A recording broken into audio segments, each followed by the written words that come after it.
కోడిగుడ్డు పులుసు, టమాటా పులుసు, చేపల పులుసు, ఇలా రకరకాల పులుసులు మనం విన్నాం, తిన్నాం. మసాలా వడ పులుసు అనేది తెలుసు. ఈ మసాలా వడ పులుసు అన్నది నాకు చాలా చాలా ఇష్టం. ఇదివరకు రోడ్డు మీద మా బజ్జీల బండి ఉన్నప్పుడు మసాలా వడలు మిగిలించుకున్నా గానీ వాటితో కంపల్సరీగా పులుసు చేసుకొని తినేవాళ్ళం. అయితే ఎన్నో సంవత్సరాల నుంచి తినాలి అనుకుంటున్న ఆర్థిక పరిస్థితి రీత్యా, బిజీ రీత్యా తినలేక నిన్న అప్పు చేసి మరి 50 రూపాయల మసాలా వడలు రోడ్డు మీద బజ్జీల బండి దగ్గర కొని మరి తీసుకొని వచ్చాను.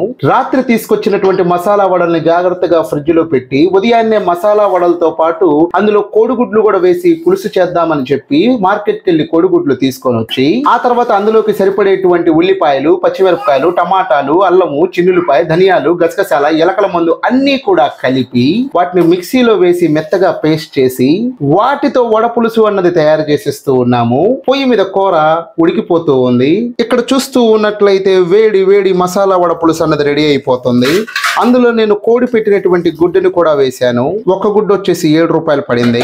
ఈ మసాలా వడల్ని ఎలా పడితే అలా డిస్టర్బ్ చేయకూడదు. వీటిని చాలా శుతిమెత్తగా, చాలా చాలా మృదువుగా వేయాలి, ఎందుకంటే ఇవి విరిగిపోతాయి. ఇప్పుడు వేడి వేడిగా స్టోర్ బియ్యంతో అన్నం వండుకుందాం. వేడి వేడి మసాలా వడ మరియు కోడిగుడ్ల పులుసు రెడీ అయిపోయింది. ముందుగా ఒక వడని ప్లేట్ లో పెట్టుకుందాం. వీటిని చాలా జాగ్రత్తగా తీయాలి, లేకపోతే ఇవి నాని ఉంటాయి కదా, ఇరిగిపోయే అవకాశం ఉంది. ప్లేట్ లో వడని పెట్టుకున్నాము. చూడండి ఎంత ఫ్లఫీయా అది ఉందో. కొంచెం ఇలా తుంచి ఉట్టి తినబోతున్నాను.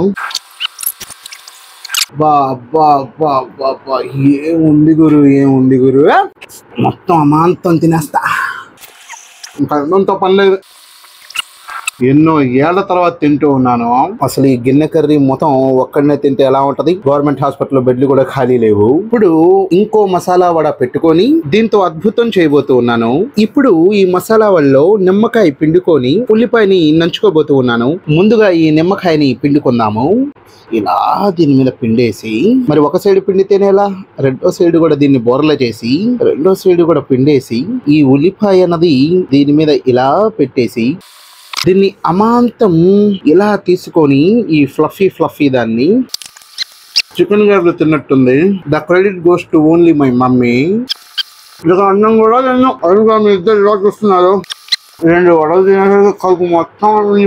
మరి మసాలా వడల్ని తిని పక్కనే ఉన్న వాళ్ళ తమ్ముల్ని తినకపోతే ఊరుకుంటాయా? ఈ కోడి పెట్టినటువంటి గుడ్డును కూడా అమాంతం మింగేస్తాను. దీన్ని కూడా యాజ్ ఇట్ ఈస్ ఒక నిమ్మకాయ పిండి ఈ గుడ్డుని ఇలా మసాలాలు బాగా ముంచేసి ఇలా, అమృతం గురు, అమృతం. దీంతోనే కడుపు నిండిపోయింది. బుద్ధున్నాడు ఎవడు ఇంకా అన్నం తిండు. కానీ నేను కొంచెం పెట్టుకుంటాను.